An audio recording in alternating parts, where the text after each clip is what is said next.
বর্ষবরণ 2025-এরও বিদায়ের পালা। আর মাত্র কটা দিন রয়েছে বাকি। এই শেষ দিনগুলোকে যেন ছেড়ে দিতে ইচ্ছে করছে না, মনে হচ্ছে আঁকড়ে ধরি। কেন বলো তো?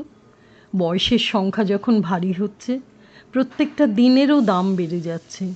মনের সঙ্গে দড়ি টানাটানি চলছে, জিততেই হবে এ খেলাতে, নয়তো নয়তো আরও 1 বছর চলে যাবে যে জীবন থেকে। কিন্তু না, আর পারা যাচ্ছে না। সময়ের ঝুঁটি শক্ত করে ধরে রেখেও হেরে যেতে হচ্ছে কালের অমোঘ নিয়মের কাছে। পৃথিবীতে থাকার সময় ফুরোক, কে চায় বলো তো? কিন্তু যেতে নাহি দিব বললেও তো যেতে দিতে হয়। তাই হার মানতেই হচ্ছে।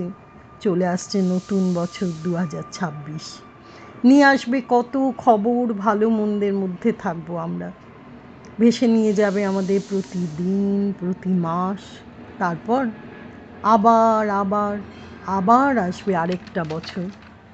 জানি না কি হবে 2026-এ। বেঁচে থাকা আত্মীয় বন্ধুরা আমরা দেখতে পাবো কিনা 2027-কে। এখন সামনের রাস্তা অনেক কম, আর জীবনযানের গতি বড্ড বেশি। তাই ভবিষ্যতের ভাবনা ঝেড়ে ফেলে বরণ করে নিই 2026 সালকে। সুস্বাগতম 2026।